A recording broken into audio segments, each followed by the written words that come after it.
All right, welcome everyone to the Center for Global Development. I'm Amanda Glassman. I'm the Executive Vice President here, and I'm really pleased to welcome you to the best kind of event we host, which is an event that talks about new evidence and its implications for development and on a really, really important topic, women's economic empowerment. Our focus today is on the effect of mobile savings and other financial inclusion interventions that prior to these evaluations and other evaluations going on the field were considered promising but hardly proven. So the new evaluations really do add to the body of knowledge. And these are key strategies, parts of them, we'll talk about them, to enable women's economic well-being. This project was initially conceptualized by Myra Buvinich, who's a senior fellow here in 2015. I went back and found those old proposal documents. And I remember when we went to meet with Jim and Noah Gemelli at XOM Foundation. And the evaluations really kicked off in earnest at 2016. We'll hear about the results today from Indonesia and Tanzania. And along the way, Myra and CGD were grateful to have been supported by two really important funding partners for this work, the XOM Foundation and Australia's Department of Foreign Affairs and Trade. We're really pleased that Jim Jones, who's the Director of Global Community Program and Strategy at ExxonMobil, and Bill Costello, who's the Minister Counselor for International Development at the Australian Embassy in Washington, D.C., can join us today. So Jim will come up first. He has been a champion for both women's economic empowerment and, very importantly, for CGD, evidence-based independent research in this area for many years. And the contributions to the field are making a difference for policy and practice. Today is just one example. So please welcome Jim. Thanks. Thank you, Amanda. Hi, everyone. It's air conditioned in here, right? It's good. I'm going to be really short. Oh, actually, I was told never to say that. I'm going to be brief because I am obviously short. It was media training, corporate media training. Myra asked me to kind of go through a little bit of the journey that we took as a corporation and how we ended up here, which is in some ways kind of either the beginning of the end or the end of the beginning of this project. So congratulations to you, especially Myra, and all of the people who've worked on this over the years. It's been I think a really important topic to kind of delve into, which you'll see, I think, from both the discussion and the panel that comes up. So in any case, we started this journey back in 2005 when, as a company, we realized that prosperity in developing countries, especially in countries where we work, really hinged upon the untapped resources of women entrepreneurs and agricultural workers in those countries actually being better able to sustain themselves. And at the time, we were asked a question by our CEO, who said, if you had $1 to invest in a women's economic empowerment program, where would that dollar be best spent? So we talked to some of the smartest people in the field, both here in Washington and in the academic communities that we work with, and we got about 15,000 answers to that question about what makes an effective women's economic empowerment program. And as a result, with that kind of unsatisfying kind of result, because it doesn't fit into a slide deck that corporate people like to look at, we asked Myra to kind of go out and answer that question in an evidence-based way of really what are those programs that are proven to work, which ones are promising, which ones need more research, and frankly, which ones kind of don't work, which is a part of the publication that Myra will tell you was not really included in the final publication of what became known as the Roadmap for Empowering Women's Economic. No, I got that title. The Roadmap for Empowering. It is? Women economically. I forgot the adverb. Okay. So, and if you haven't seen that document, I recommend it to you. It is an incredible piece of work that has gone in and informed a lot of both at the funding level as well as implementation level. And it's on the web under www.womeneconroadmap.org. So have a look at that. It's been updated now once. And then there's another section, a document in there that deals with metrics. So we had that done, right? So Myra did that. It was completed in 2012.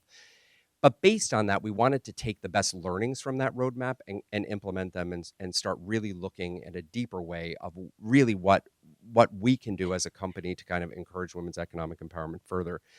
And that's what started what you're about to hear today.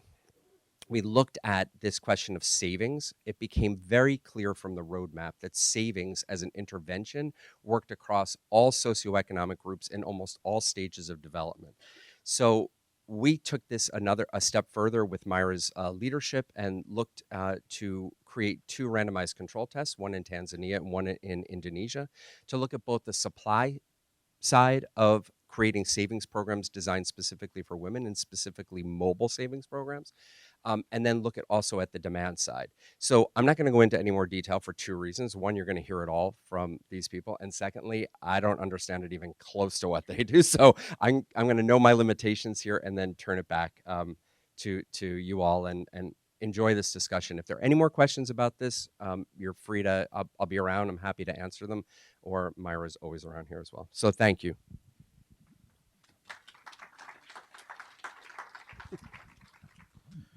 Hi, folks. I represent the Australian government, and I just want to maybe just make a brief observation about the power of partnership.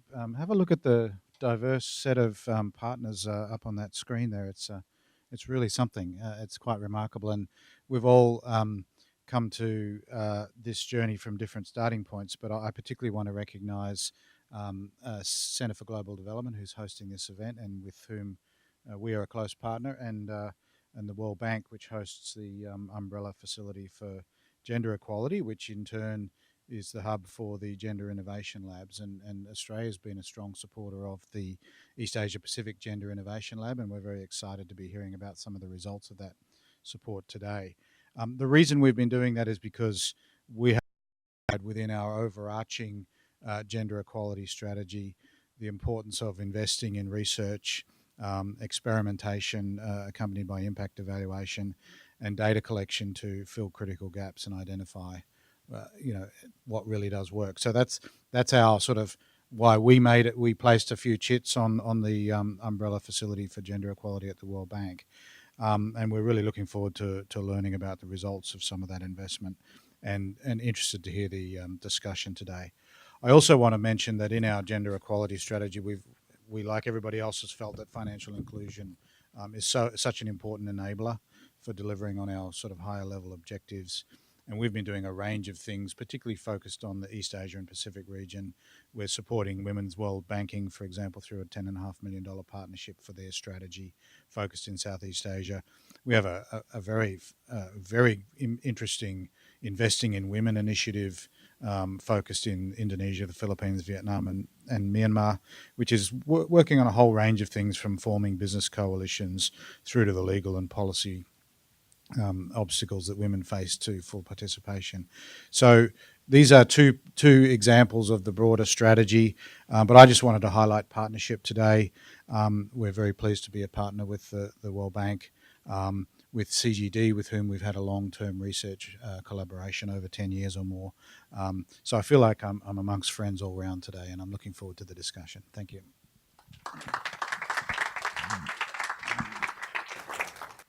Thank you. Thank you so much, Jim, and thank you, Bill.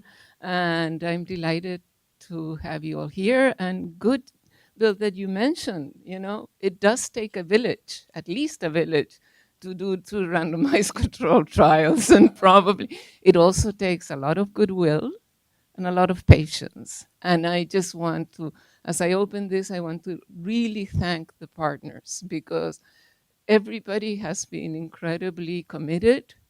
It's not easy.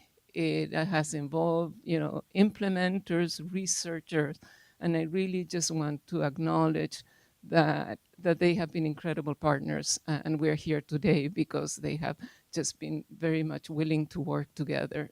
And also, I think we have to thank the participants, the men and women in these two trials that not only, did the interventions, took the training, listened, and also answered questionnaires, very long questionnaires sometimes, at the baseline and at the end line and at the midline. So kudos to them. So anyway, so having said that, what we're going to do is the first hour, we're going to present the findings of Tanzania and Indonesia, and then the second hour, we're going to engage in a policy conversation based on the findings, but going perhaps broader than just the findings. So it is my pleasure to introduce Joao Montalvo, an economist with the Gender Innovation Lab. Africa Gender Innovation Lab will present the Tanzania results. And then Hilary Johnson, an economist with the East Asian Pacific Gender Innovation Lab, will present the Indonesia results. And just to mention that both the East Asia Pacific Gender Innovation Lab and the Africa Gender Innovation Lab, they work to close gender gaps and promote women's economic empowerment. And they also work with policymakers to integrate evidence-based solution into policymaking. And I think they're probably one of the best ideas ever that the World Bank had to build these gender innovation labs. They have been incredible in the kind of evidence-based policy making that they have generated, and sort of in front of funders here, I think that you should really invest in them very heavily, because they really have done incredible work. So anyway, having said that, I turn it on to Joao, who will talk of Tanzania.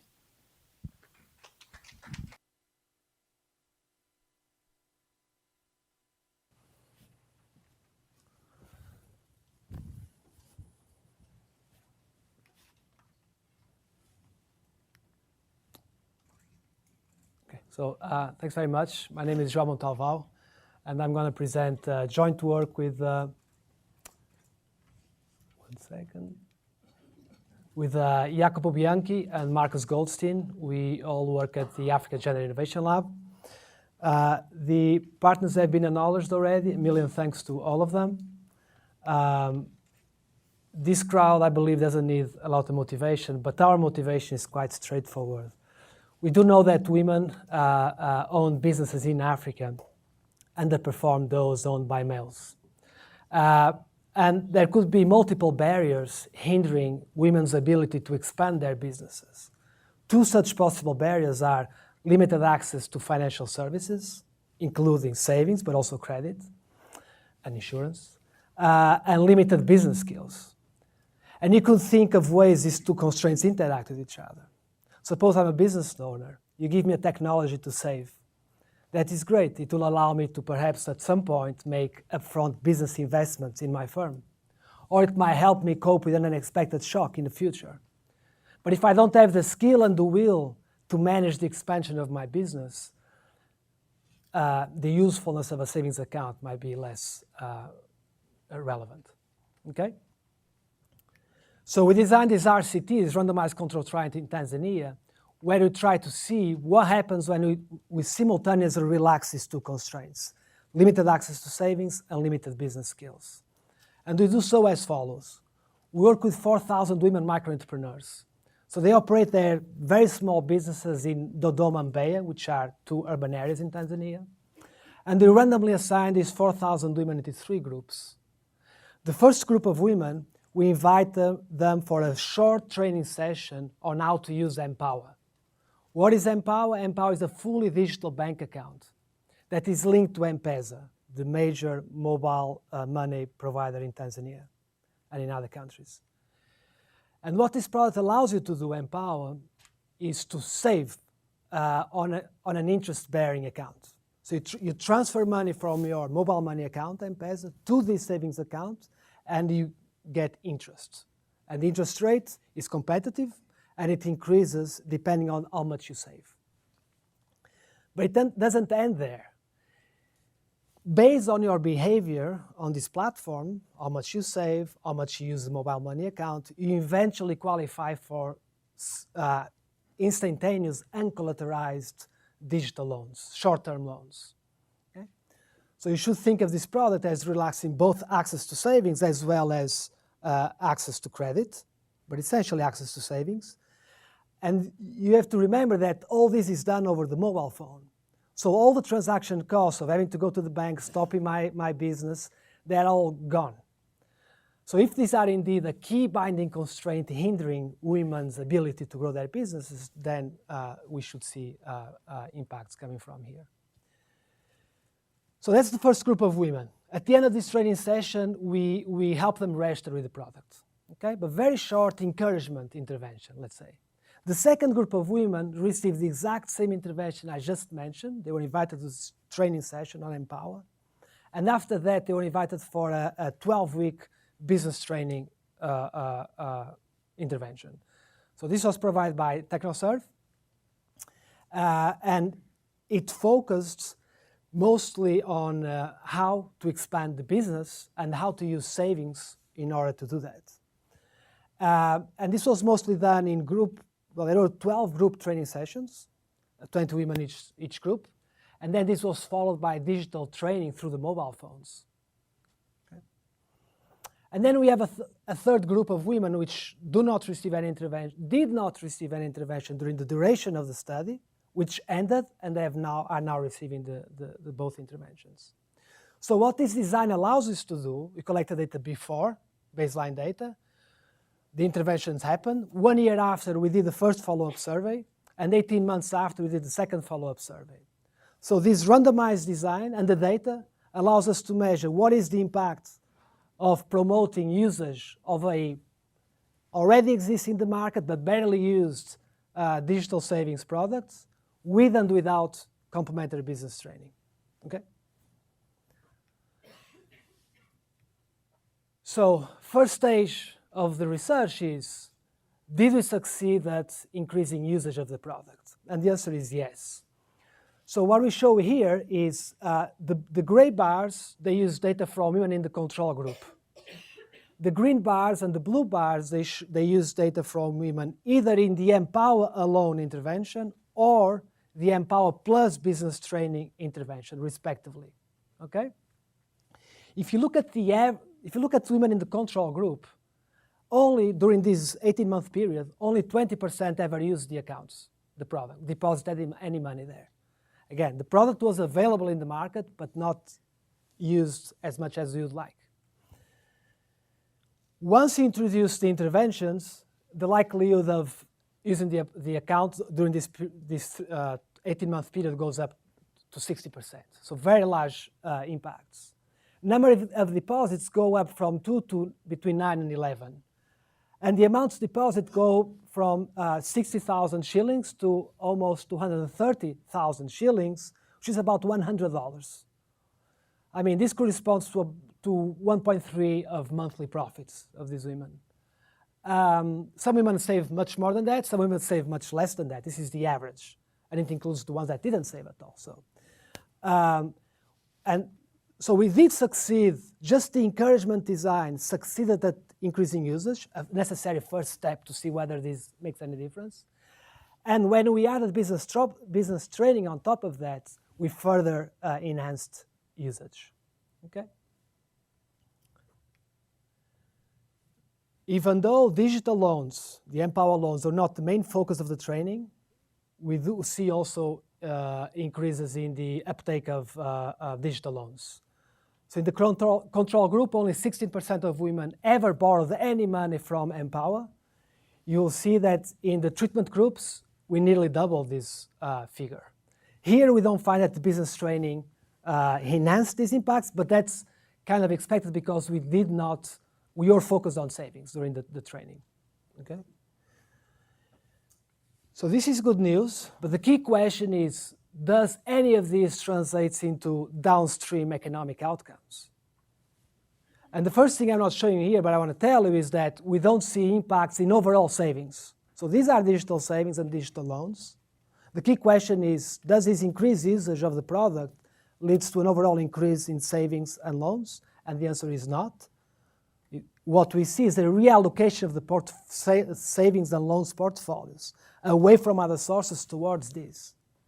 It doesn't mean it's good. It could be the optimal portfolio arrangement, could be this one, where I reallocate money, say, from home and from the bank towards a digital account so that I can cope with very short-term fluctuations in liquidity. Okay? What about the business?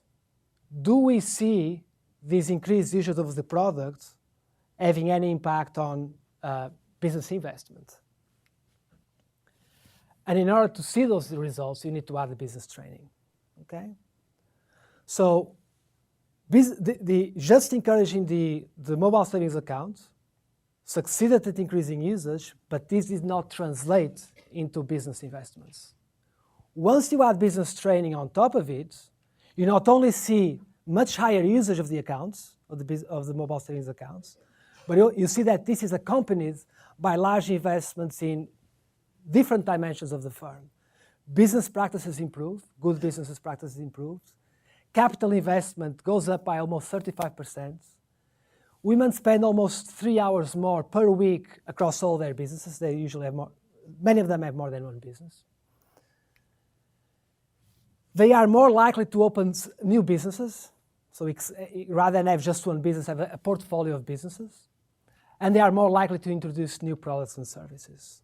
So this is over an 18-month period span. We don't see yet over this period translated to increased profits and earnings, but we see very encouraging evidence that investments on all dimensions of the firm are going up. One thing that we see that just using these accounts seem to have made a difference is in empowerment. So women that were invited to this training session on how to use the product and register with the product, they are significantly more likely to report greater decision-making power in intra-household decisions on how to spend money, as well as in business decisions. We don't find that business training enhanced these impacts.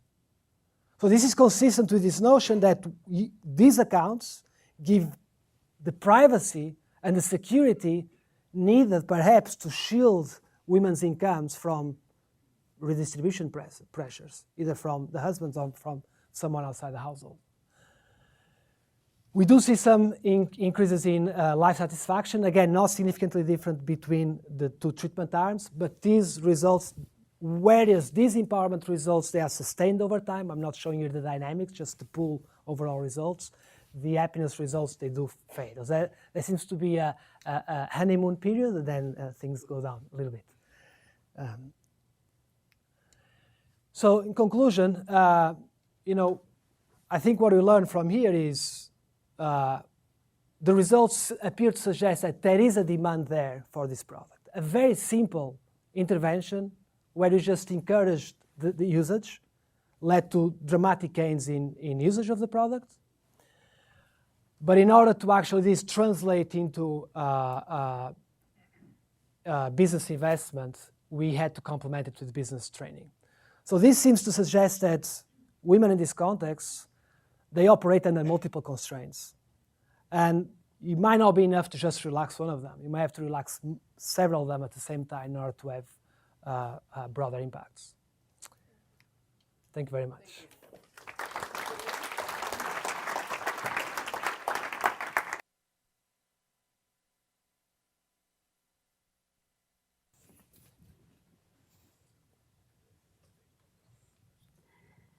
So I will be presenting on the results from Indonesia, looking at savings and skills to boost the productivity of female-owned businesses.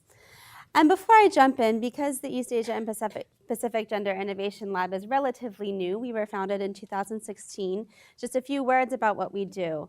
As Myra mentioned, we generate evidence and promote uptake about what works to promote women economically. We have 3 focus areas: on improving the productivity of female farmers and entrepreneurs, reducing trade-offs between household and market roles, and enhancing women's skills. We have ongoing or completed work in 6 different countries, and this work that I'm presenting today fits into a portfolio of work where we're answering a broad range of questions. Everything from looking at the impact of childcare provision on women's employment to looking at how having your name on a land title can improve decision-making of women on the land. Without further ado, jumping back into the context of Indonesia, João did a great job introducing the motivation for the study. So I will brush over it, but we know from Jim's remarks and from João about the importance of savings and the questions that remain about how to best promote savings. So in 2014, in Indonesia, the OJK, which is the Indonesian Financial Service Authority, issued a regulation to establish branchless banking. As those who have read the roadmap know, The potential of this type of savings tool for women is large because it doesn't have as much of the transaction costs needed of going to the banks, and it can help keep information about savings private. The tool was prioritized in unbanked and underbanked areas, so tapping into financial inclusion agenda, trying to reach those who do not have financial services. The Laku Pandai product that we were working with uses local agents and digital technology to provide basic banking services. So what does that look like in practice? Essentially, you have local shopkeepers who become agents for the bank. And then in order to open a basic savings account, the person just comes to their local shop and they can open the account with them. They get confirmations via SMS. There's communications through the internet that enable this to happen. And that's where I can go to this local person to deposit my money to make withdrawals as well. The product is essentially basic savings accounts that do not have maintenance fees and have a low balance requirement. So what did we do?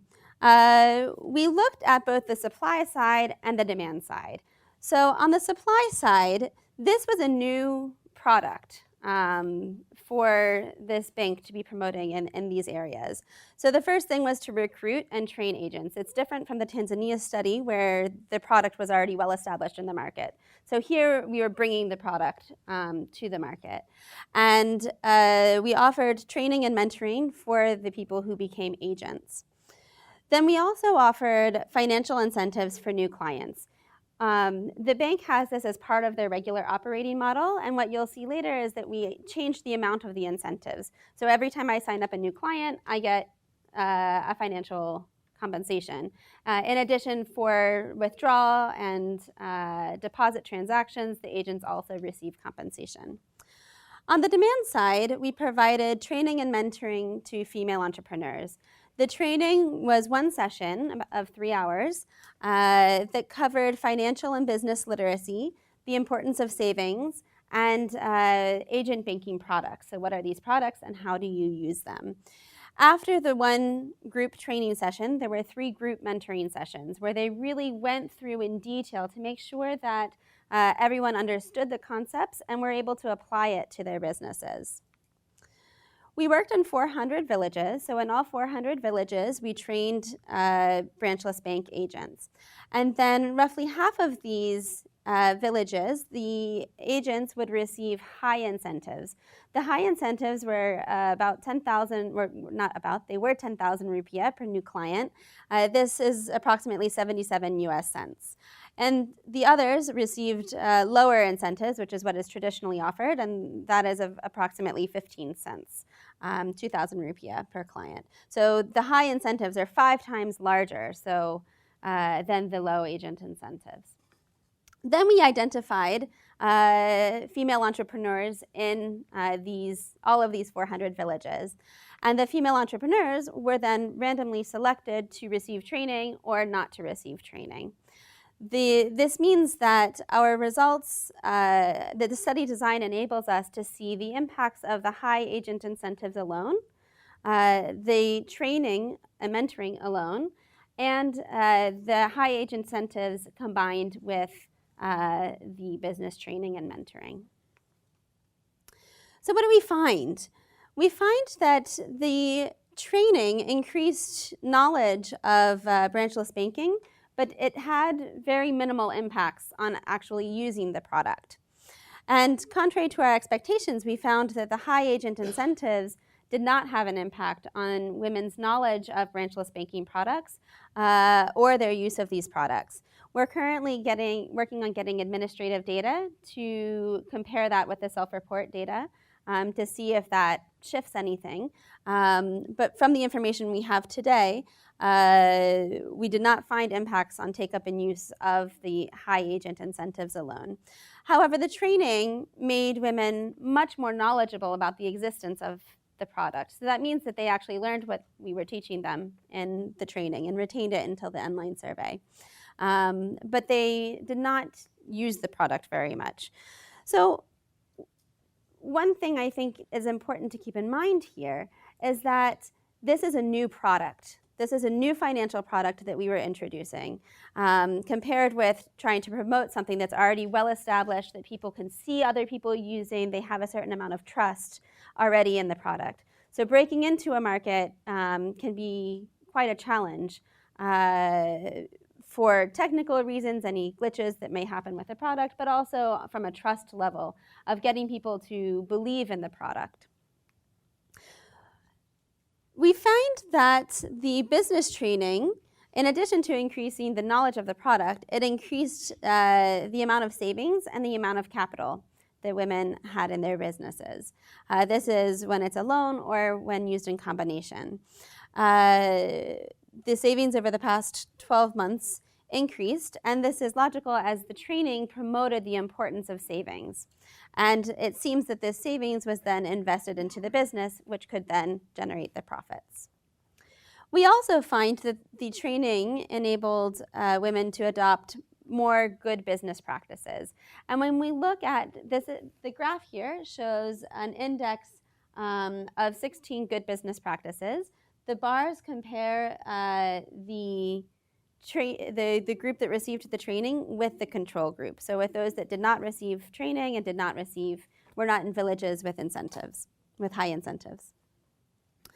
And when we dig into which good business practices, we see that they were improving their record keeping and their costing, and separating their business and their personal finances. So these are all things that were very related to what they were being taught. They learned it, they implemented it, it led to increased profits. I forgot I hadn't told you about this yet.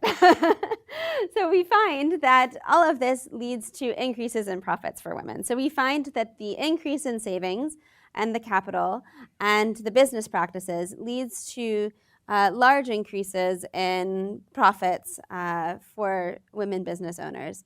So the first blue bar shows the average profits over the past 12 months of the women in the control group. And then the red bar then would indicate the impact of the interventions. So we see that there's an improvement for those who received training and mentoring and the combination. What's surprising here is that we also see impacts of the high agent incentives alone. As you will recall, we did not see impacts on the take-up or use of the product or of the women's savings or in the previous slides. So this remains somewhat of a puzzle. How is it generating these impacts?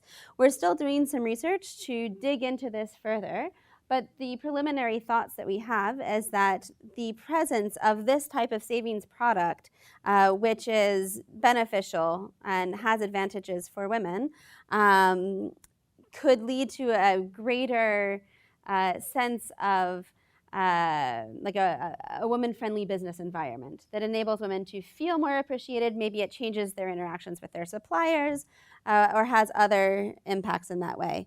Another hypothesis is some of the self-reported data on male entrepreneurs shows that men are actually using the products. And we also see that from the high agent incentives alone, women are more likely to share information about their earnings with their husbands. So one hypothesis could be that the men are actually using the product and the women are getting capital from their husbands to invest in their business. These are still preliminary hypotheses that we will be delving into further. Another thing beyond this, we see that the training alone translates into impacts on women's decision-making in the household. These bars are in comparison with the control group. So we see an increase compared to the control group of the training and mentoring alone, but not of it in use with the high agent incentives. We also find household welfare impacts that the training and mentoring alone or in combination increased the investments in household durable goods. So Not only was the training and mentoring able to improve women's businesses, this has downstream impacts for them, for their empowerment in their household, in their decision-making power, and also for the household welfare more generally. One of the very interesting things is we find that the training and mentoring is particularly effective for the poorest women. It worked best. It created stronger impacts on profits, capital, savings, credit, welfare for those in the lowest 20% of the asset index. So what does all of this mean? One of the things that I think is important to highlight is, contrary to some other earlier work, we find that relatively short business training can improve outcomes for female entrepreneurs. Some of the success factors that we think are behind this was the quality of the training.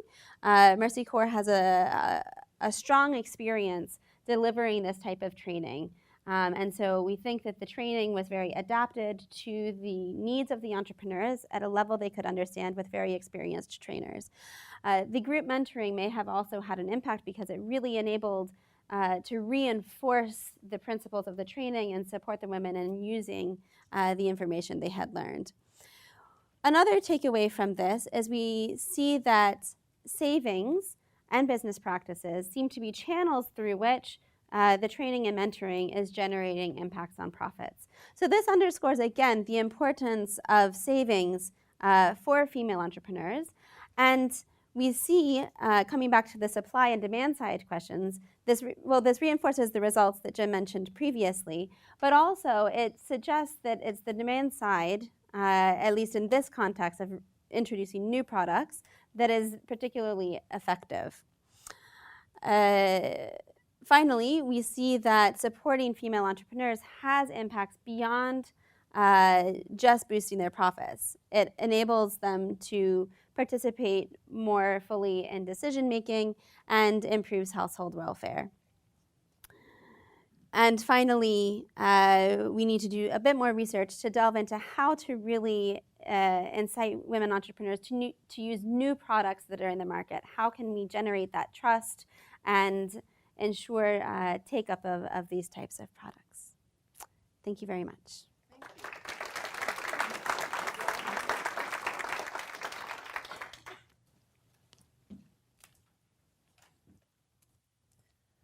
Okay, so we're going to open up for questions, but before we do that, I will start the questions, and then we will open up. And I will start the questions by just trying to compare a bit both results. And if you look at both studies, you will find what are the similarities and what are the differences. In the similarities, the combination of the demand and supply side intervention increased savings both in Indonesia and in Tanzania. Training led to better business practices in both countries. And I have to just now acknowledge, and really congratulate both Mercy Corps and TechnoServe for really providing what obviously was a very effective training programs in both countries. So kudos to both of you. Third, access to capital is a big constraint, but also access to skill and knowledge seems to be a big constraint in both countries. And finally, the combined intervention in Tanzania, the training plus the savings, and the training intervention alone in Indonesia have an economic empowerment effect, which I think is really very interesting. And it's the most interesting, and I always say, if we hadn't done a randomized control trial, we would have never been able to make these statements, right? So I think that's the value, but there is an economic empowerment effect. Now, what are the differences? Increases in profits we see in Indonesia, but not in Tanzania. Uptake of mobile savings we see only in Tanzania, not in Indonesia. In Indonesia, they save more, but they don't save through mobile savings. Increased borrowing only in Tanzania. Household welfare effects only in Indonesia, probably because they increased profits, right? So they had more money. And in Indonesia, we also see that the lowest income women benefit the most.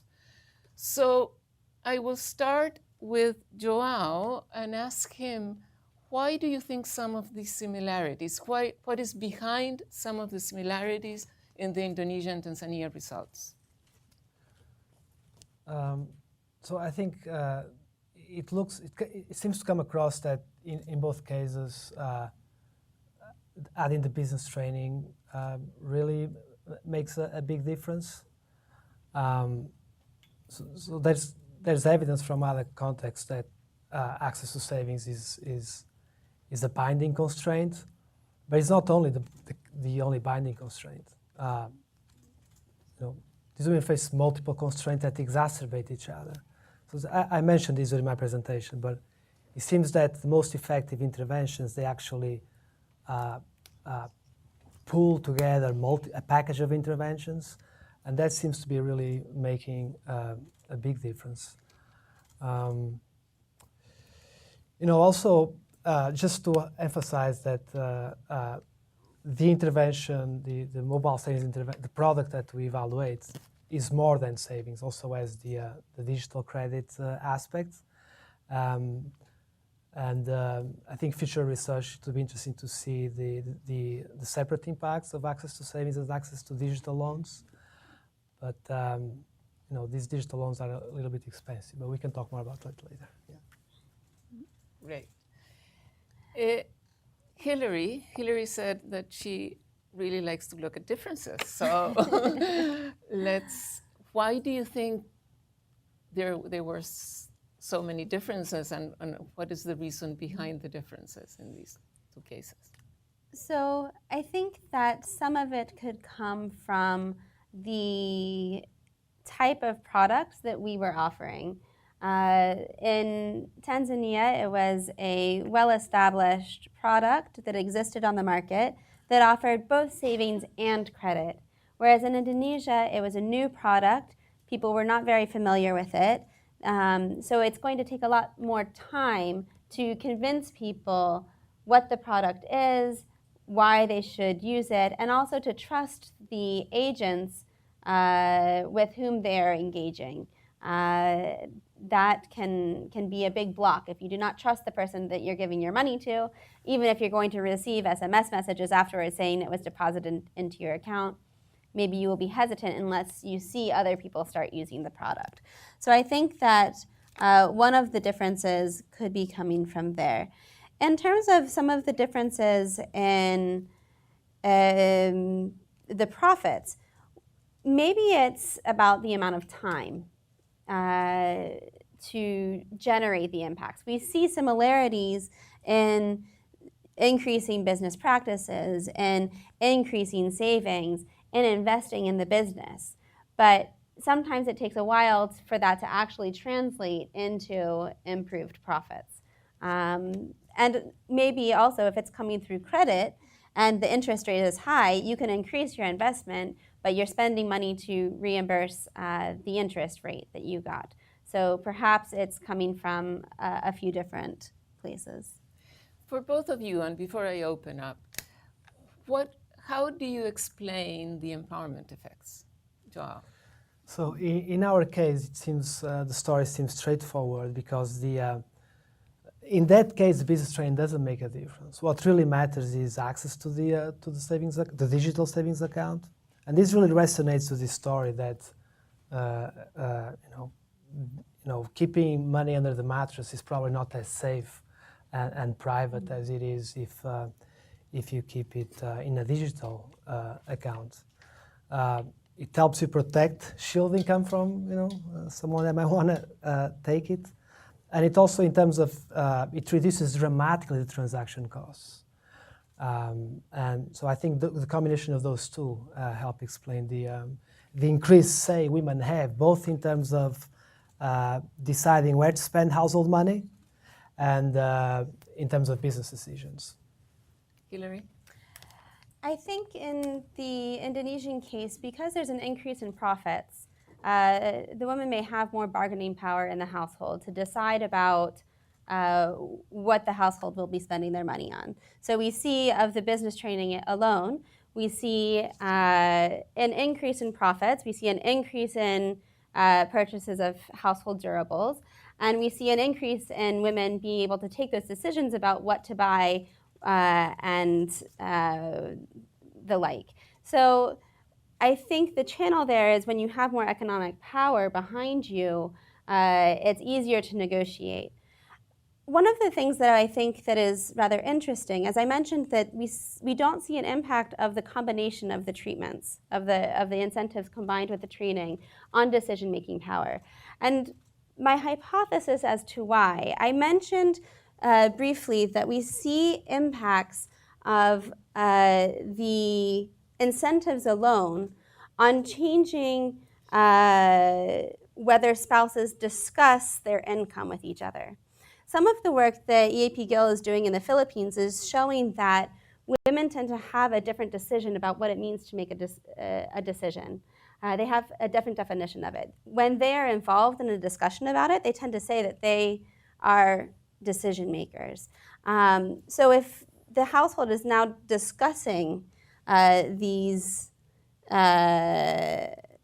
decisions, maybe that's shifting what is going on with the decision making and why we're not seeing it there.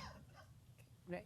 Okay, so why don't we open up for questions? And if you introduce yourself, we can go ahead and take some questions before we go into the panel. Yes, go ahead. Thank you. Hi, I'm Aditi. I'm currently a master's in public policy student at Princeton. A quick obvious difference in both the cases is the delivery channel of the savings product, one being offered through mobile technology and the other being like a physical bank space.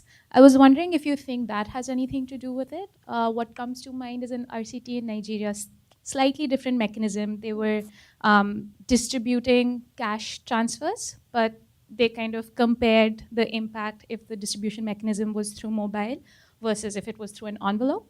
And they found that when it is through a mobile phone, going to what you were saying, that you're able to conceal it from your husband that the money has come in, you don't need permission, or like you don't need someone to accompany you to the bank. And both the transaction cost of actually physically walking to the bank place, there may be safety, there may be a psychological cost, all of those things get eliminated. So I don't know, I guess the question is for both of you. Do you think the delivery channel makes a difference? And is there scope for integrating digitization in the work you've been doing in Indonesia?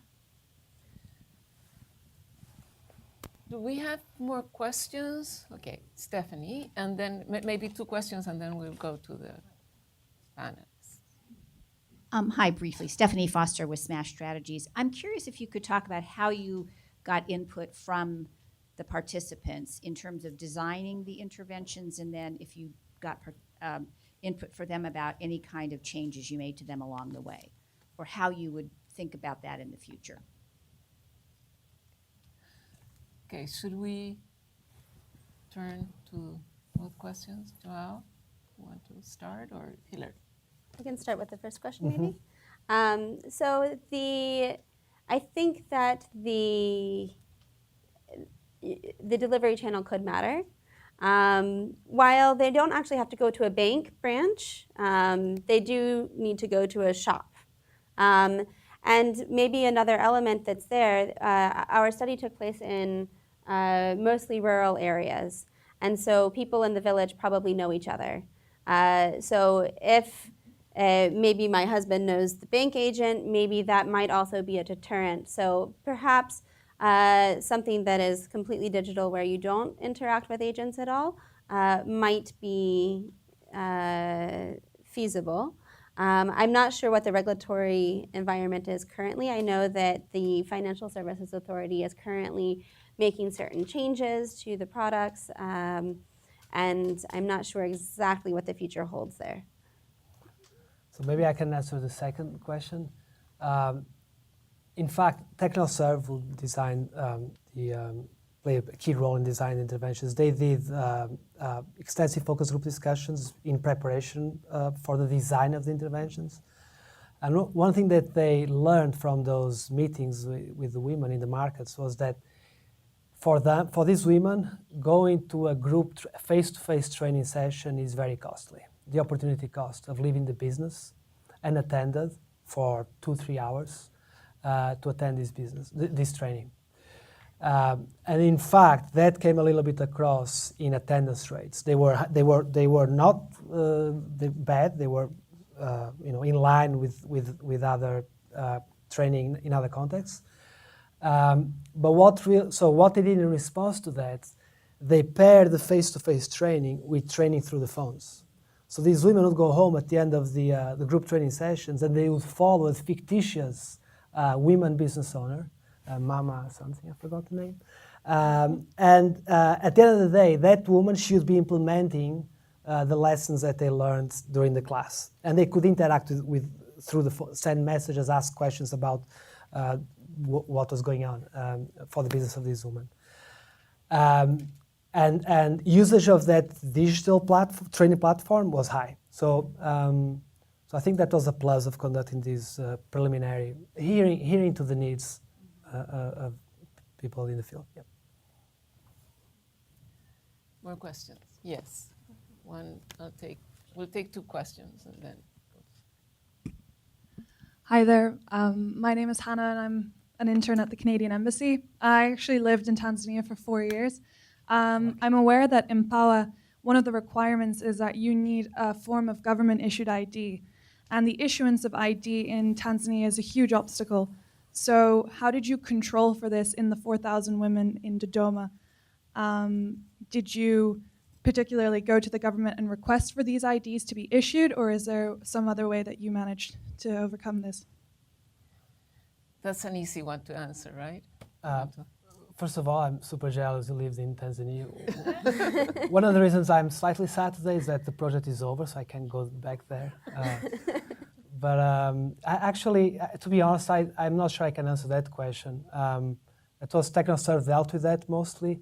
I do know that these women, one of the eligibility criteria was to be an active mobile money user. So I assume that was taken care already. I'm assuming, yeah. In both countries, they had to have a mobile phone and be active mobile users. So that you had a question, and then Amanda, go ahead. So, Myra, one issue that you raised before was about having the banks or the mobile savings providers be incentivized to reach out more actively to women.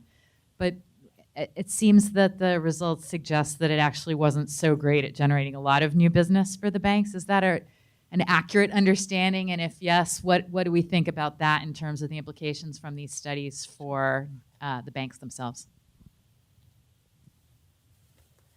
I think it would be worthwhile to do a bit more digging into the why, in particular in the case of Indonesia. Our field team mentioned concerns about trust. They mentioned Mercy Corps is doing work with cooperatives of female farmers, and one of the agents is actually one of the cooperative members. So they've actually been seeing large uptake of the product. So perhaps it needs to be, while the bank was encouraged to hire female agents, I think only roughly half of the agents were women.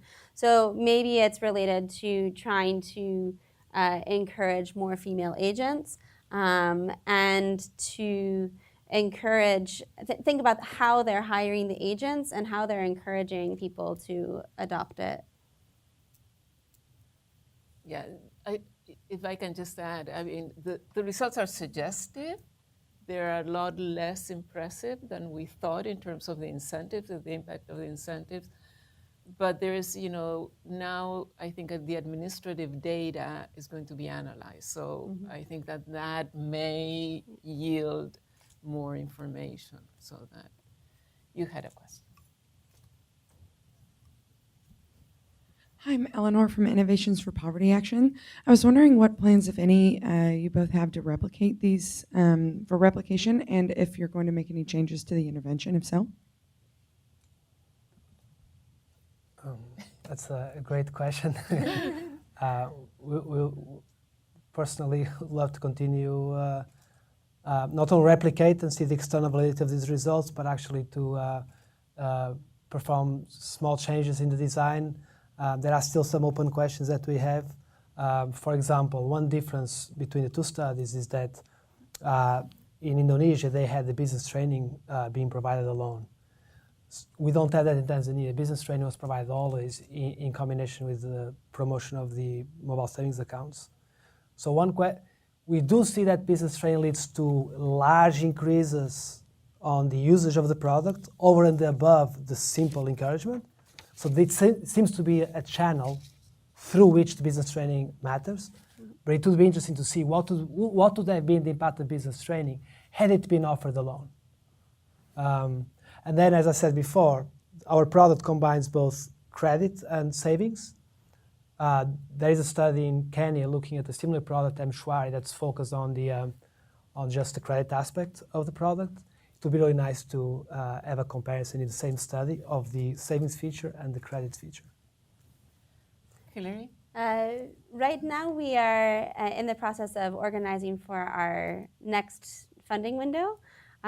So hopefully if that comes through, then we would be able to consider replication, also with tweaks. I think in our case, we would want to maybe vary, again, the size of the incentives, or couple it with maybe think about how to change the way the agents are initially hired, or one of the things that Mercy Corps is doing right now in their continued work with the support of the ExxonMobil Foundation is they are organizing gatherings where the agents and the women meet.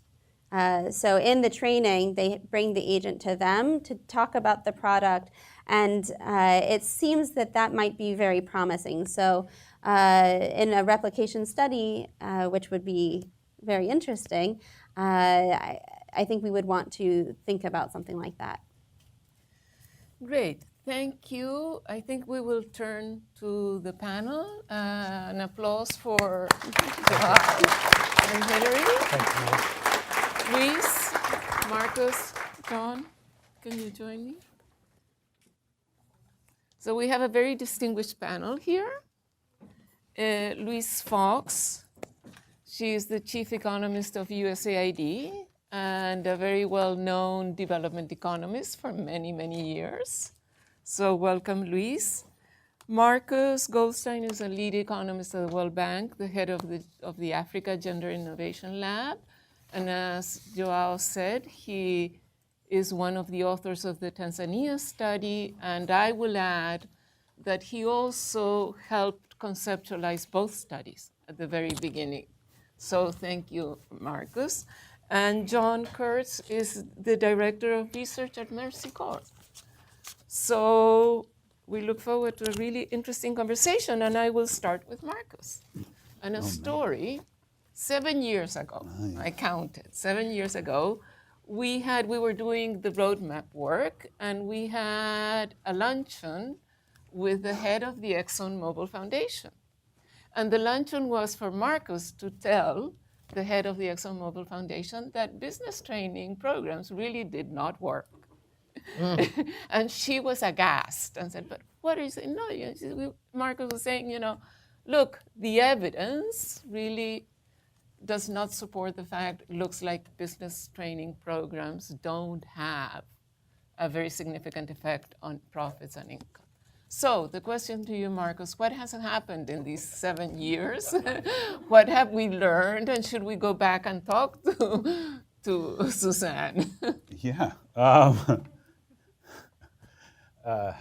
So I think what was interesting, it was true at the time, right? There had been, David McKinsey and Chris Woodruff had done a review. Louise says it's still true. Okay. Mostly true. They had done a review of the rigorous evidence. And I think what it showed was that people were learning what they were being taught. Keep books, do a business plan. And they were applying it. And the profits weren't increasing. And that was true across Africa, Latin America. There were 1 or 2 programs where it was working, but like 12 where it wasn't. And it was probably weaker for women. You could read the results that way.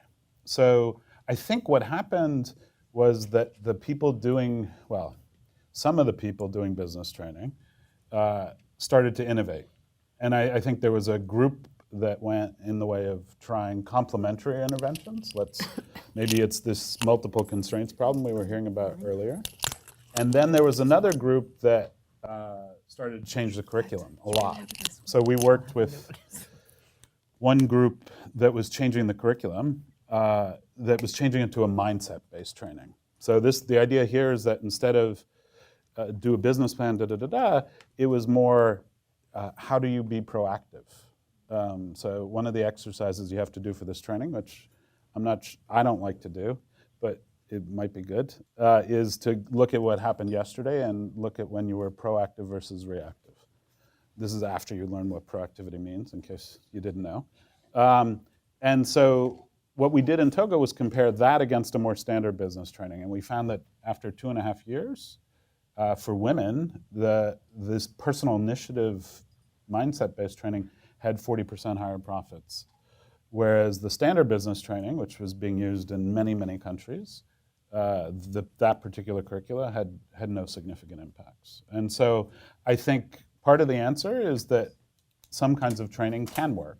And we really have to think about what are the particular skills that matter for women, and might it be different for smaller businesses or larger businesses, and so on. And how might the skills for women be different from the ones for men, that men entrepreneurs might need?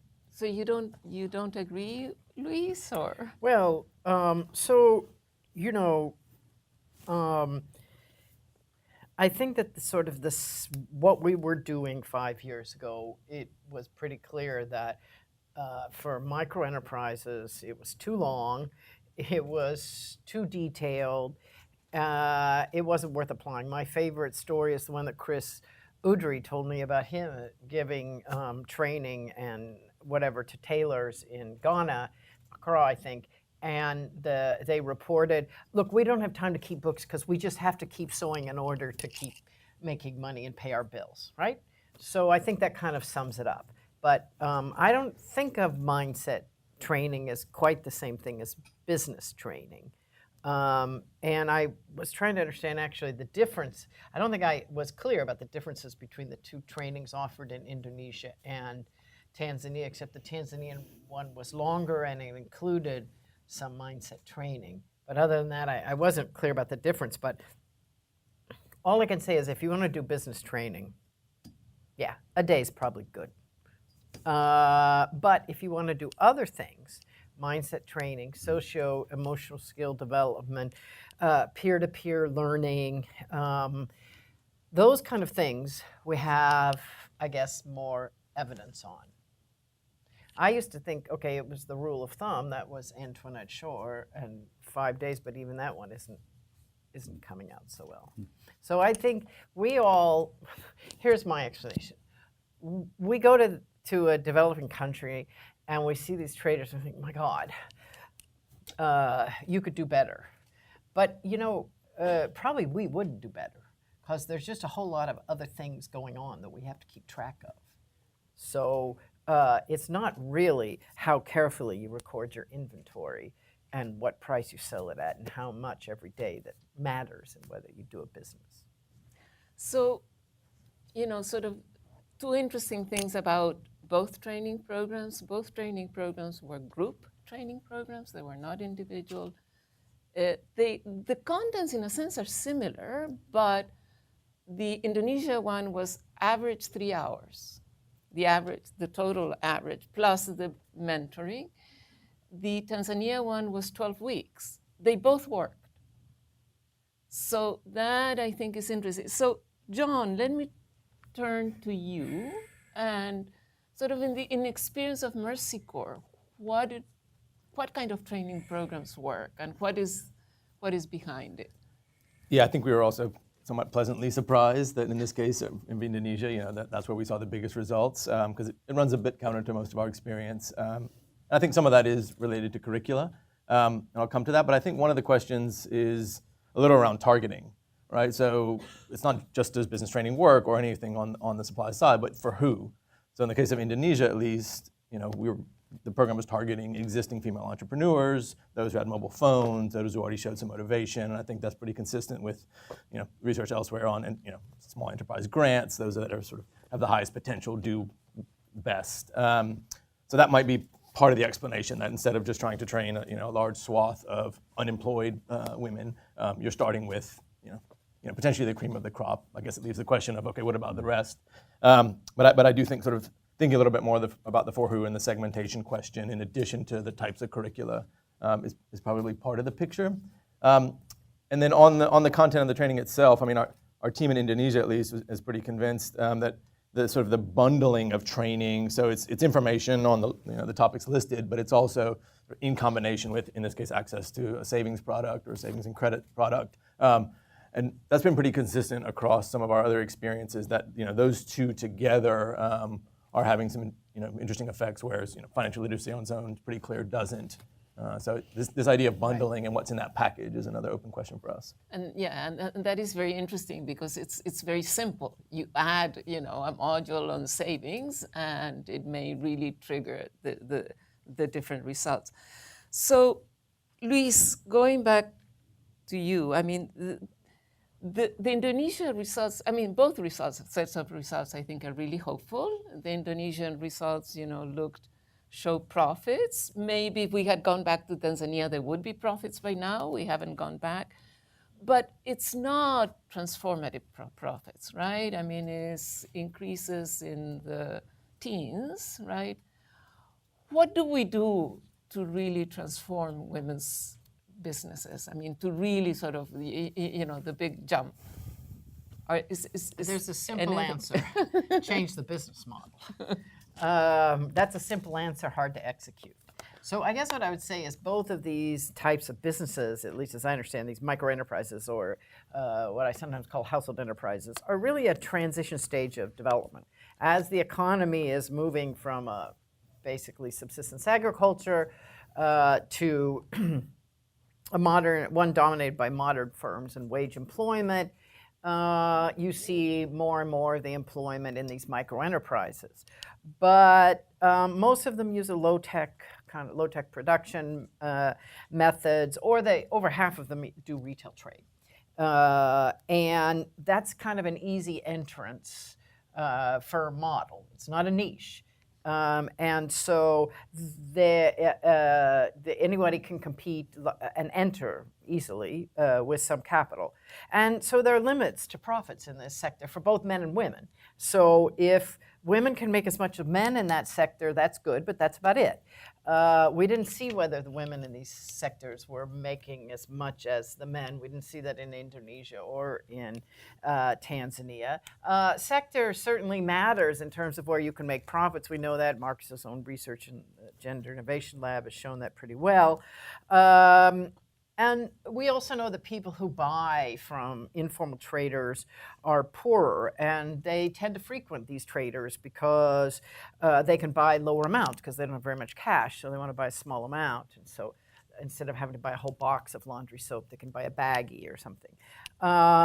And so the traders will persist for a while until people have more money effectively. We know that buying in supermarkets is something that has what we economists call a high income elasticity of demand. As you get richer, you do more of it.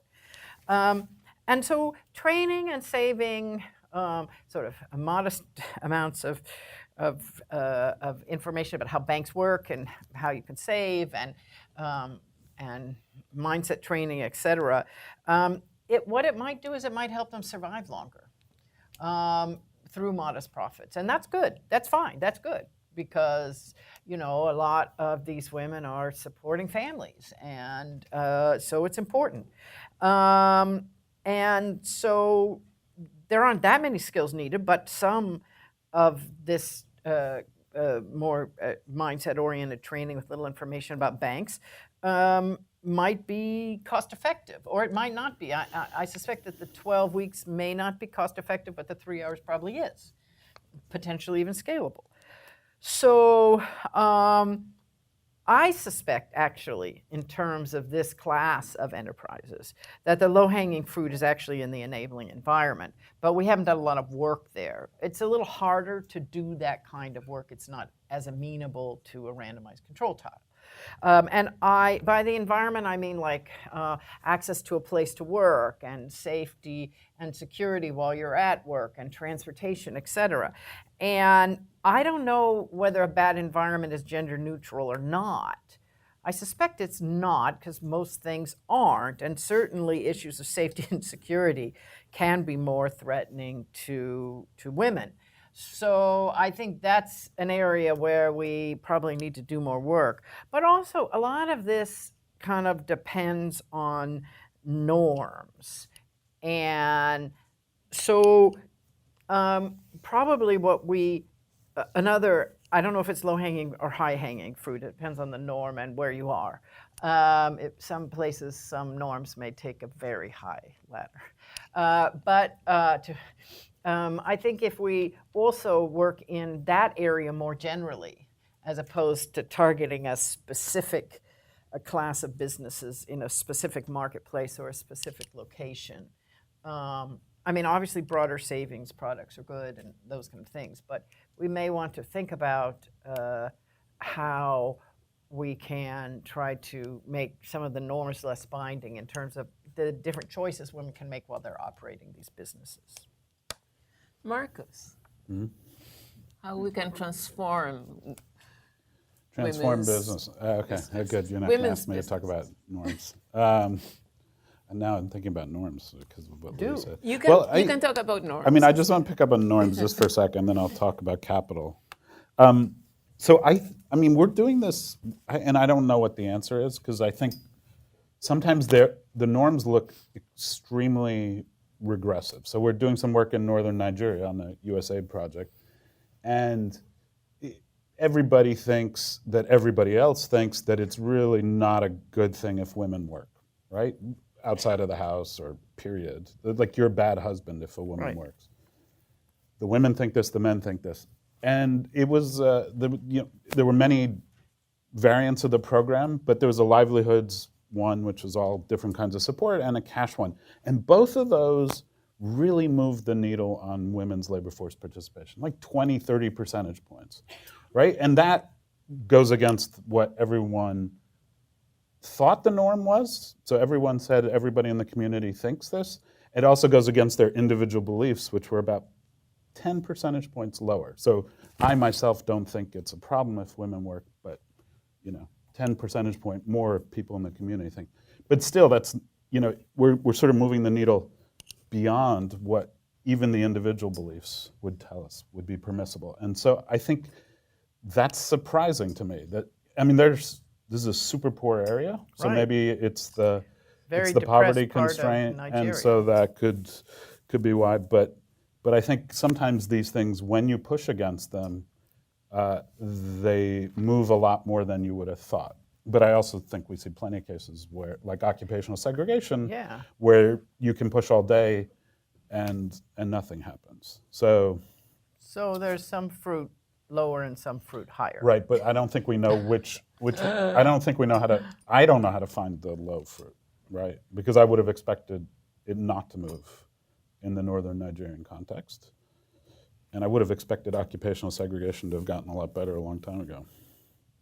So. Right. So, sort of, well, I mean, having said that, if we go back to, enterprises, sort of, what do you do sort of to transform women enterprises, to make them significantly more profitable? Is there anything we can do, or we just sort of, it's only incremental? So I think there's a question of whether the mindset training could actually be transformational. I mean, to me, 40% higher profits. We had some of them diversifying into new markets, including neighboring countries. It's Togo, so the neighboring country isn't that far. So that, I think, is an open question, and I would argue it's possible. I think the other big thing is capital. So, and here I'm not talking microfinance, and I'm not talking about corporate capital. I'm talking about the space in between. And for women, that is, that's the desert, because that's where you need assets to collateralize a loan. And they're going to have lower asset bases in all of the countries I work in. And so I think the trick is there's two approaches. One is you start to give them more assets. So we're doing some work on registration of land and how to get women jointly titled land with their husbands. But once you make it joint, then it might actually be hard for anybody to get capital. So that's an interesting question to ask. It's also hard if the mortgage markets aren't working, like Louise was saying, the enabling environment matters. So that's sort of the head-on approach. The other approach would be to try unsecured lending. And so there we've been starting some experiments with using psychometrics to screen for loans, also thinking about different ways of equity-based loans, leasing-based loans. There are these approaches. The trick is to find one that is cost-effective for the micro-entrepreneur to help her go to the meso, medium, and then bigger. But see, Marcus, I'm going to challenge you on that point. We don't have a lot of evidence that men or women go from micro to meso. There are discontinuities in the business environment. And you notice that these women, they didn't expand their business. They started another business. So I'm not sure that's where we're really headed. We do want women, more women in the medium-sized business space. And, you know, medium-sized businesses tend to start at the high end of small or medium themselves. And more women in the large business space as well. But you need capital for that, right? I mean, there are definitely but way more men in the middle. Capital. Not just capital. No, not just capital. But I think capital is a particularly gender differential constraint in that I agree. Like if you go to your relatives, if the man goes to the relatives and says, give me all your money so I can start this new business idea I have, they get it. And the woman goes and first of all, she goes to her female relatives who don't have much money to begin with, and she ends up with a micro enterprise. I agree. So, you know, John was saying something, I mean, that is obviously also very key, sort of train the right people, right? How do you sort of identify, you know, the right people to train and not give business training programs to anybody or to women who do not have businesses and are trying to start it, so sort of the necessity entrepreneurs. What are other things that Mercy Corps has learned from implementation of things that work, and maybe not only for women, but also for men? Yeah, there's a good example through a online mentoring platform model that we have, and it's kind of in contrast to a bit, I guess, of how Indonesia, you know, went out and identified promising women, which was basically a census of all enterprises in 400 villages, which it's hard to replicate that. So, in this case, the universe is, young people in a developing country who have already, shown interest in starting a business, and reaching out through them through social media. So targeting is a little easier, but within that, we're doing a bunch of A/B testing to try to figure out, what kind of messages and incentives on the front end get the right type of youth in the door on the platform. And then similarly, that's a kind of a randomized encouragement design with a few variations, and then once they are in the door, trying to figure out, who are the youth most likely to benefit from this, in this case, sort of online exchange with a professional business person, mentor.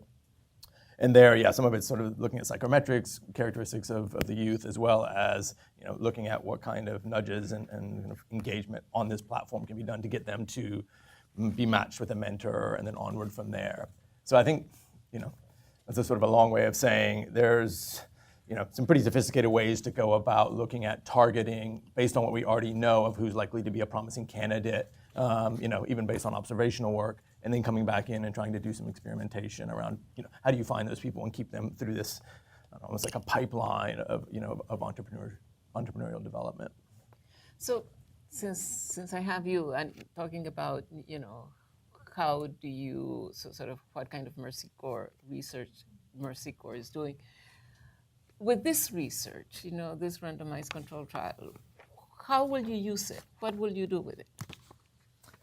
Yeah, and I'm going to be a poor substitute for our Indonesia team here, but I have colleagues in the room that can also jump in. And Hillary hinted at some of it. So, yeah, I mean, first and foremost, I think one of the big takeaways was this disconnect between agents, even highly incentivized, and them connecting with women as a prerequisite to to women signing up for the service. So, yeah, they're going back, I think, to the control group of women and doing more or less what Hillary described, which is, some of it's sort of refresher training for the agents on what I would call sort of bedside manner. So it's less of the, here's the product and here's how it works. Yes, you have to have that, but it's a little bit more of like, why would women go out of their way in a sort of a non-trusting relationship to kind of sign up for this product that's brand new? So I think that's part of it. They're also doing a little bit more hand-holding on the women's group side. So for example, helping them move from informal to formal savings, they're doing kind of some commitment devices around, okay, let's save informally for 40 days following this training on why savings is important, et cetera. And then, that's a bit of a nest egg to be able to put into a savings account. So it's almost just sort of breaking down the theory of change a little bit more to think about, all right, uptake requires, trust plus interaction plus some critical mass of women. Actually use of that savings account requires, a sufficient starting point of money and, a few of those smaller steps that might be, if we were to replicate, some of the things that we would change. In this case, it's, we're not doing an impact evaluation on it, but we are taking those considerations to bear. And just a follow-up question. I mean, is there any plan of using the results of this evaluation for other programs that Mercy Corps has, or? Yeah, that's probably on two fronts. So, we're working with a number of other financial service providers in Indonesia, and not all of them, I think, are registered to do this branchless banking. But that's certainly, and the bank that we did work with, that's probably even been a bigger challenge of trying to help how to get them to use the findings. Hillary could probably elaborate, but it doesn't seem like something that they're particularly following up on to kind of take the next steps of figuring out how to make these mobile agents work better, kind of reverting back to some of their traditional practices. And it may be back to our targeting question that they're not really interested in this poor rural female enterprise group. So I think we need to be honest about that in some cases and find the right financial institutions that really have kind of a focus on micro-lending. But on sort of further afield, I think there's some parallels to what we're seeing in Jordan, in terms of a similar policy kind of around financial inclusion and trying to push out mobile money and kind of savings products across Jordan and rural areas. But with maybe not a lot of thought yet. I think there's pretty low uptake there as well. So not a lot of thought yet into, okay, how do you promote behavior change? How do you sort of have media campaigns to show the benefits of these products for what has been a pretty cash-based economy like Indonesia? So I think there are some transferable lessons there to work with banks and the government in Jordan and potentially other places that are following a similar path. Right. Yeah. But others may have sort of thoughts too on where this is applicable and what are the limits of these two studies. Let us sort of go more into the measurement thing. I mean, and I think sort of these two studies make the point that it's very important to measure women's economic empowerment because it's a product of the interventions. And Luis, before joining USAID, wrote very cogently about how you measure women's economic empowerment. Can you sort of reflect a bit on measuring economic empowerment and where should we be moving forward with the research on this? Well, that's right. I did do a paper for you, Myra, and it was fun doing it. And just as a summary, I'm not a fan of segregating empowerment into domains. Economic empowerment, social empowerment, empowerment in the community, empowerment in the household, in agriculture versus expenditure decisions versus asset decisions, whatever. Because I think that sort of agency is agency. It may be practiced in different ways in different domains, but it's kind of a cross-cutting skill, as it were. And what's different is the roadblocks that have to be overcome in the different domains. And so I'm not really a fan of these questions like, do you have more effect on household decisions, or does your husband listen to you more, or whatever. And as Hillary said, it can be interpreted in different ways in different contexts, and IFPRI and others have certainly done enough studies that show that. And others too. Erica Field was doing some, and I think folks in the World Bank were doing some. So, and there may be something that is beneficial in terms of spending decisions in the household for a woman to have her own money. But especially in a situation where the norm is not to have an input. On the other hand, you know, there are situations where women don't work outside of the home and control all the money. Look at Korea, look at Thailand. So, you know, we can't get too hung up on one way of going about it. And we talked a bit about measurement, and we, you know, Marcus's team is working with the team from USAID also on how to measure some of these socio-emotional skills. And I thought we kind of had this, I thought the psychologists had this figured out in the Big Five, but now it turns out that that really only performs pretty well in educated settings, so we need to have other things. And then there's an issue about whether it measures skill gains or, I don't know, something like your early childhood toilet training or your genes or I don't know what, but not something you learn in as a teenager or in your 20s, I don't know. But I think we're going to want to move more into the socio-emotional skill area and to develop those skills to really understand what's going on. And I think if we're looking at empowerment, and also another thing we don't know, by the way, Myra, about these studies is, was empowerment an intermediate variable which led to the final result? Yeah. Or yeah, was it yeah, an that's a outcome, very separate good- outcome? Yeah, yeah. And I don't know.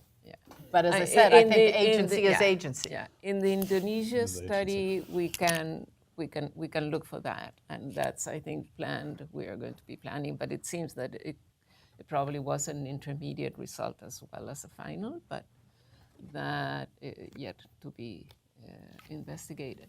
So what you're saying is agency is agency, and you want to measure agency. And the way to measure agency is? We have to do some tests to figure that out. It's probably, I don't know. Okay, so I'm getting way beyond my field, which is economics. I'm going into your field, which is psychology. So maybe you should answer that, because it's the psychologists who invented the Big Five. But The economists have taken over the field of agency. Okay, maybe, but I am not arrogant enough to think that I, as an economist, can take over. So I think we're going to have to do some work and some testing on it. You know, I think we're getting there. There's a lot of interesting work around vignettes and stories and this and that and whatever, and I think we're going to get there in a few years. And I think when we get there, it will be very helpful to us in understanding what's going on in some of these programs. And it will be helpful not just for RCTs, but for people who are implementing programs to see if they achieved their goal, and also what the baseline was. So maybe they didn't have to do so much in the first place, or they had to do more, or whatever. Marcus, how do we get there? Where are we going now? We're measuring agency. Measuring agency. No, I'm with Louise. I agree. Like experimentation. I mean, we're building on concepts that the psychologists have clearly identified, and it's been taken by gender theorists and put in a nice framework that makes sense to talk about agency. And then I think now it's an empirical measurement question of how you can do it in ways that are tractable, that don't take, 2 days of questions. It's possible to have 2 days of questions on this stuff, and to come up with a set that are tractable and fairly robust. I mean, I think we're seeing. So that being said, I still think the data we're collecting now is not at all garbage, right? And you saw results here that I think were well measured. I think even the decision-making questions we have in the DHS, which are probably the simplest one piece of agency, have a lot to tell us in terms of control people exert relative to their partner. So you're already getting at the gender dynamic parts of agency. John, do you, at Mercy Corps, people try to measure agency? Or? We do consistently, and it varies in terms of how we're going about that. Oftentimes we'll borrow from the good work that IFPRI or others have kind of laid down. So I think for us, it's a little bit, okay, let's leave that to some of those psychometricians to figure that stuff out. And in the meantime, trying to pursue questions like, under what conditions do we see these outcomes lasting, whether it's, X, Y, or Z form of agency. I think one of the pertinent questions that comes up a lot is sort of, especially in the faces of increasing shocks and stresses. So, what aspects of women's empowerment are resilient to health, economic shocks, natural disasters, and then obviously what's the role of things like financial services in the mix? And I think Billy Jack and colleagues' work on M-Pesa and some of the other Safaricom products is really telling there of, there do seem to be some types of financial services that for some types of shocks allow households to cope a bit better. So again, sort of moving away from the metrics, which we can continue to perfect, but in the meantime, just sort of the questions we're asking of them, I think is where we tend to focus. Okay, so let's go, Marcus, you were talking about norms, social norms. Now, how do we measure social norms? Wait. There's a fair bit of work there, and I'm definitely not an expert. Okay. That's on. So, but that's on the table. It's on the table for sure, and I think the simplest thing which I learned was you ask people what they think others think the view is, and then you ask them sort of what their own views on the same measure, right? Is it bad? Do other people think it's bad if a woman works outside the home? And then what do you think? And what's interesting is you often see the daylight between those, which, there was a recent paper on Saudi Arabia Right. where they updated people on, everyone agrees with your individual beliefs and you're all wrong on the social beliefs. And it seemed to have created some movement. So I think that daylight gives us a starting point for tackling some of these. We often think our society, I'm not going to talk about the United States, in some of these other cases, we often think the society is more conservative than it is. So let me just sort of do another final round of questions, and then we'll open it up for, and here it's just, where should this research be going, and what are sort of the research frontiers now, and what should we be doing, and should we be doing more randomized control trials, or what is needed in the field? Marcus, can you? Sure. Start? I'll start with three things, but they're definitely not the only three things off the top of my head. One is this question of multifaceted versus non. A wise person, Myra, once told me that beware of multi-pronged interventions because we've done them and we sort of learned that they weren't the answer. And I'm still of that belief. So I think starting to add things selectively to see about relaxing two maybe constraints at a time, I think is an area to think about. Another comes from this discussion that we were having earlier about whether you pick the winners or a lot of people have the potential to be the winners, right? So there's a large segment of my team and other people who think you can go out and pick winners. And my argument against them is, well, they're not rich now, are they? So, because if you could, you should be rich. So I don't think we know how to pick winners. I think fortunes are lost on that. And so I'm more of the belief that many people can be winners. And I think there's a big question, this goes back to the question of whether you're working with existing entrepreneurs, so you already have a basis to go on. And the Togo results I talked about were, in fact, with existing entrepreneurs. So there's this question of what do we do for startups so that they enter at the right point in the market, like Louise was saying, versus what do we do for existing entrepreneurs? And thinking more along those lines, because the poor, ex ante, we're going to think they're not the gazelles and so on. So I think coming from a poverty perspective, it's much more important to think about what you could do for the average person than trying to pick the 10% or the 1% that are going to be above average.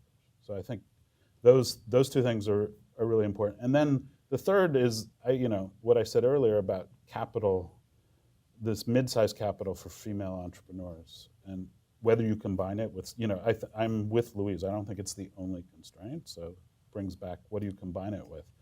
But how can we really design products that the market can scale, maybe, or that we can at least break even on?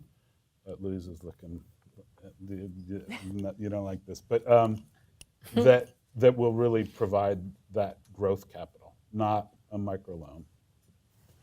Luis, anything to add? Well, so there are a lot of people in Africa chasing a few gazelles and ignoring everybody else. And I sort of tend to argue, well, everybody else has to make a living and they're supporting people too. And maybe you don't give them as much, mentoring and support as you do the gazelles. But so I'm not necessarily thinking we should skip this space. I think suppose you raised earnings 10% of 40% of the people who are employed. I call that economic growth. And suppose you also made it more secure, which we all know that stability of earnings can help a lot. So, I wouldn't ignore this space. But I wouldn't expect it to become, a medium-sized enterprise. We have different sets of businesses. We have to look at what are the challenges that women face in entering that specific type of business, be it sort of digital disruptor or kind of medium-sized, steadily growing firm, or medium-sized, not growing too much firm, but employing whatever. And I think we have to look at each one and see what we know about it and what we can do to change what are the constraints, and not assume that they're the same for everyone. But I've been thinking, you just triggered something in my head, which I've been thinking about for about a month, which is I recently came across the fact that before Say and Kleinow got with Kleinow and did his firm's misallocation. There's a guy, economist, who I think now is still at University of Chicago, I'm not sure. He estimated that between 1970 and 2010, between a fifth and a quarter of all of the economic growth that occurred in that period came because the occupational profiles of women and minorities got more similar to those of white males. So we didn't end occupational segregation in the US. This is a US stat. But it changed a lot, and it provided an awful lot of growth.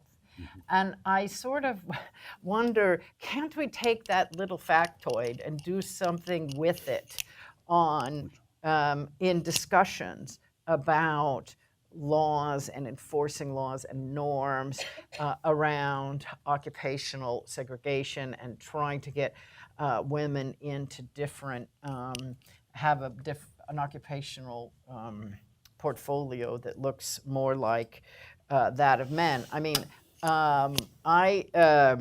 I should tell you that I'm the outgoing chief economist at USAID, by the way. I'm turning in my badge tomorrow, so this is it, folks. And I'm not speaking for aid, that's for sure. Today, I'm speaking for myself. This is a personal conversation.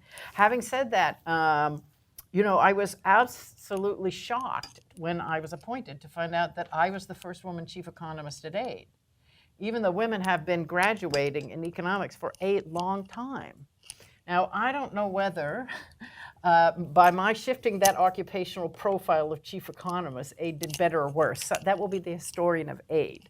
But what I would say is that there was a lot of women before me with talent that were not chosen by the US government, and I'm sure it was to the US government's loss. I think very good. That's probably the case. Talking of which, I thought... I don't know if it's 20% of U.S. government spending, but I don't know if there's been a woman chief economist at USDA, for example. I doubt it. I don't know. Talking of which, and what you say, and I thought, Marcus, that you were going to bring out the work that you have been doing in crossovers. Yeah. Because Marcus has been doing really interesting work as how, women cross over from female occupations to male occupations, and a critical thing is having male role models. It seems so. So I didn't have an economist in my family, but whatever. But my professors were, Anyway. so I must have had them, yes. Speak. So, yeah, it's actually been funded, the latest iteration is being funded by USAID, but it goes back. We went back a couple of years and we did a study in Uganda looking at the women who broke into male-dominated industries. And like you said, having a male who helped make that transition was an important part of the story. It was one of the most consistent variables. And 2 months ago, we just released a paper where we worked with Facebook to send a survey to everyone who has a Facebook business page in 97 countries. And what was striking was that the pattern was very similar to what we originally found in Uganda.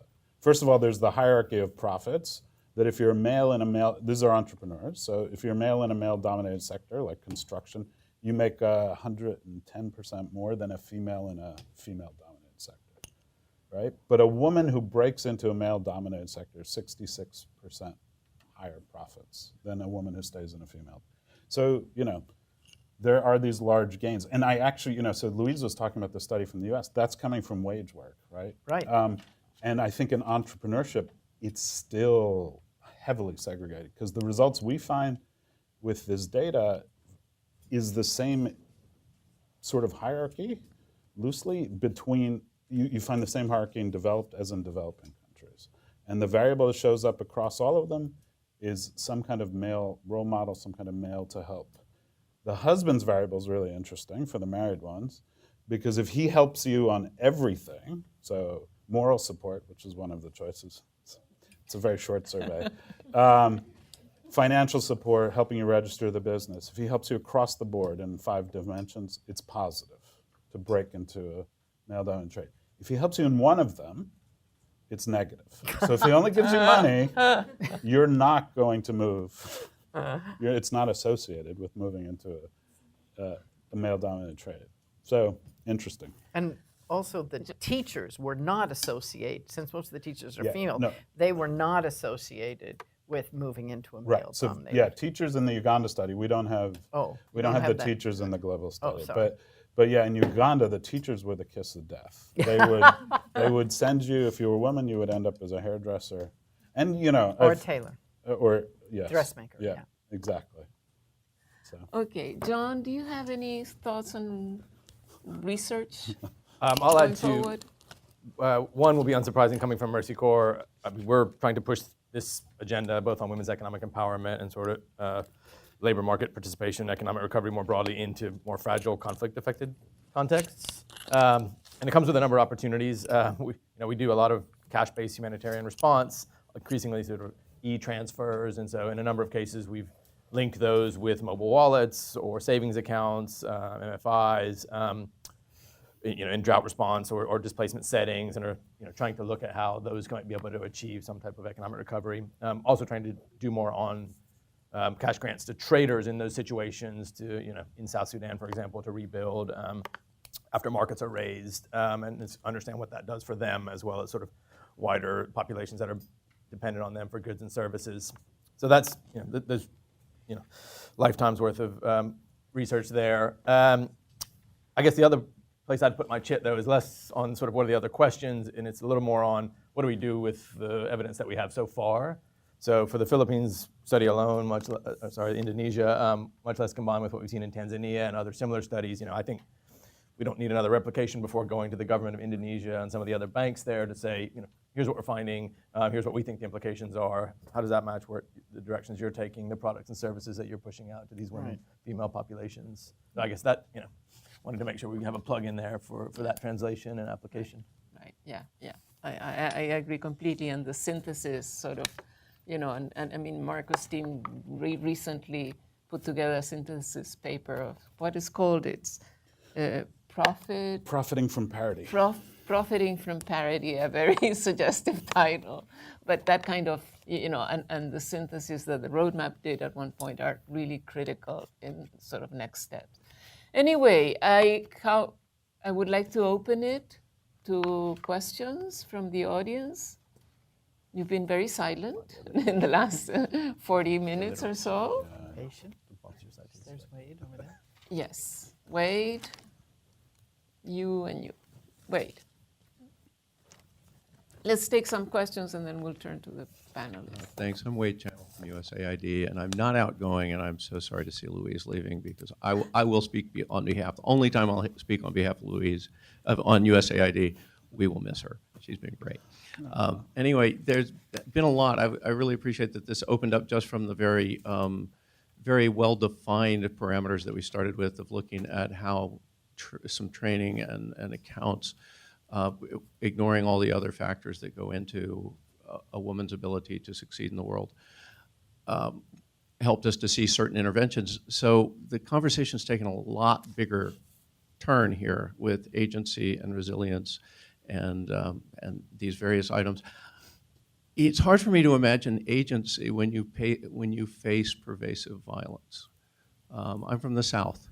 My people kept down an entire class, an entire race through the occasional lynching, the occasional beating, and the fact is we see much more than occasional pervasive violence against women, gender-based violence, various forms. And obviously that doesn't fit directly into the studies that we've just looked at, but I wonder how you would incorporate that as we're moving forward, as we talk about empowerment. How do you get empowerment in the face of these things? How do these other factors fit together? Thanks. Let's take a couple more and then we'll go to the panelists.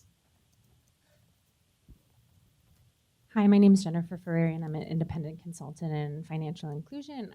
My question for all of you was more about the private sector's involvement. So there were a number of questions about like how Mercy Corps could take these learnings forward, but I guess the real question I have for all of you is, the private sector is actually the actor that should be engaging here and has been involved in some of these pilots and RCTs. But I'm curious, like, what's the appetite? I mean, a lot of these banks are not necessarily going to be the best service providers for business training. So like, what does that look like? Let's take one more and then we'll go to the panelists. Hi, Caitlin Hone from the Batonga Foundation. We work with marginalized adolescent girls in Benin, and we try to connect them to small business skills and financial literacy. And one thing I wanted to talk about was the sort of female-dominated trades and businesses versus male-dominated trades and businesses. We try really hard to connect the girls, mostly out of school, adolescent girls, young mothers, child brides, to business skills and business opportunities. Often the most highly demanded and requested business skills and opportunities are becoming tailors, becoming hairdressers, working in sort of agricultural product processing. And sometimes we get pushback on that from sort of thought partners and funders, like, why won't you connect them to more male-dominated businesses? And we find a lot of pushback from the girls and their communities themselves on doing that, like saying that we are not privileged, we are not, rich city women, like tailoring, hairdressing, things like that is what is available and, like appropriate for us. So I was wondering if you could speak a little bit about sort of what giving those opportunities to more marginalized populations, more rural populations might look like, what gender crossover skills training might look like, and how that might need to be paired with norms transformation or something like that. Thank you. Okay, who wants to take, there's a question on violence, the question on the private sector, and the question on traditional female occupations. Which one do we want? I'll start with the violence one and punt the other two.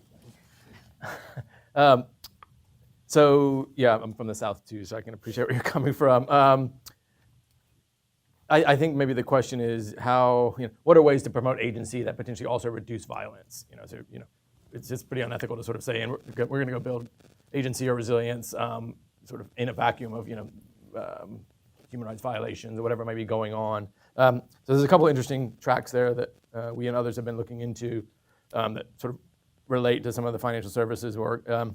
One is just, what are ways of delivering cash that can potentially reduce violence in the household, like GBV. I know IRC has done some interesting research in a number of places in terms of modalities to do that, whether that's directly to women, different frequencies and sums, what kind of messaging that comes along with it. So that, in terms of interpersonal partner violence, that's sort of one track. And then the other is one that we've been cracking at for a while, which is sort of, does growing economic opportunities address some of the drivers of violence in these contexts? And for the most part, the short answer is no. Unfortunately, there's a lot of other grievances beyond just jobs and economic deprivation. It can be part of the equation in some situations, but most of our impact evaluations have sort of not borne out that theory. So, I think starting point is trying to understand what are our hypotheses where we may be able to do both, whether that's economic agency or other forms, and then testing those and kind of gradually learning from there, which I think we are. Great. Staying in female-dominant trades? Sure. Okay. So I don't have an easy answer for you. Okay, we don't have a successful RCT. We have one unsuccessful one. So information is a huge problem. So women don't know that these male-dominated trades are more profitable. Now, enterprise profits are hugely noisy. So I met a woman in the market in Kampala, and she was making more than probably 99% of the men because she had nailed catering, and she had $60 in profits a day, and she did all her books in her head.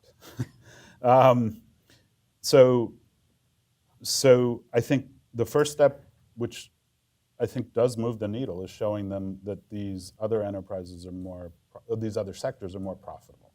That we've seen happen. But then they get there and it's not a pleasant place because they go home and their father's like, well, we've seen both kinds of responses. Your father's either super supportive or the father's like, you're never going to get married, and the mother too. So I think the trick is figuring out an intervention that's going to provide that support. So the one that we're trying to get off the ground now is a sort of getting the right kind of mentor, maybe one who's already socially connected to you. And this is a mentor who's sort of open to you being in that sector, ideally in that sector, but also socially connected to you. I think to help you weather the social criticism you're going to get, because you are contravening the norm. So I think that's the best idea we've got, because I'm with those girls. They're going to swim. They're swimming against the tide, and it's really, the qualitative work we did showed the depth of the reaction you could get. But we also found people who were up for supporting it. So I think it's pulling those people out and weaving them in. So if you want to do an RCT, come talk to me on that. Do you want me to talk about the private sector a bit? So part of me with the private sector is like, I don't understand why someone isn't making money, because there's gender bias in the private sector as well. So some of my colleagues are doing work on Turkey and looking at the loan officers in banks, and the gender bias is there. And what's striking is that it's really constant. The older you get, the less gender biased you are, which was not a result we were expecting. So there's things like, and you see it in the data from incubators and accelerators across the world.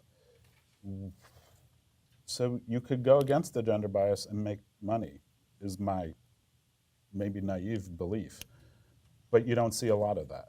And I just don't understand. So that's the other more facile answers, of course, this is the vehicle for scaling. When we talk about things, so given that there should be a potential to make money here, once the intervention is more clear, so how do you deal with the fact that they don't have collateral in a regulatory environment where you have to have collateral? Don't get me started. But once you have the product, the market's going to scale it. I mean, we've seen that in the things that we've tried, even if they're not super great. If you make money, the market scales it. So I think some of these things are just going to go. but it's not clear that the R&D is going into the gender discriminatory side. So Marcus, what I would say on the private sector space is that it really depends on how much competition there is in the financial service providers and the banking structure, right? So there's a lot of competition in Kenya among the banks. It's relatively, it's not compared to other countries, easier to enter, and it's easier to develop new products and market them. That's why M-Pesa started there. And so where you have more competition, you tend to find that these products scale or somebody tries them. Yes, there needs to be some R&D because one bank alone won't do the R&D because they can't then, forbid other people from offering that kind of product. So yes, somebody has to maybe co-finance the R&D with the banking sector. But I was just reading some time ago a study of Indian public banks versus private banks in terms of expanding service and using technology, especially to rate loan applicants. And of course, the private banks all went there, and the public banks, many of them didn't, especially in this case, the older loan officers in the public bank. So one is, I think, competition, and I think some co-financing of the R&D. That's the role of the private sector. But when you co-finance the R&D, you have to be careful to make sure that you're doing it in a way that you're expanding the market and not giving just one company an edge. I think there's a lot of debate about whether, Safaricom and M-Pesa dominated too much of the market, and I know other countries in Africa didn't want to have just one dominant provider because of that. So I think private sector engagement has to be market expanding by providing information from the R&D. Great. Okay, it's time to close. So an applause to our panelists, and thank you very much. I want to just also let you know that the studies, there are 4 issues in the Center for Global Development. They're available, they're online. Everything is available online, so please, you can go ahead and there are copies also outside of the study. Thank you so much. Thank you to our funders. And we'll see you next time. Thank you.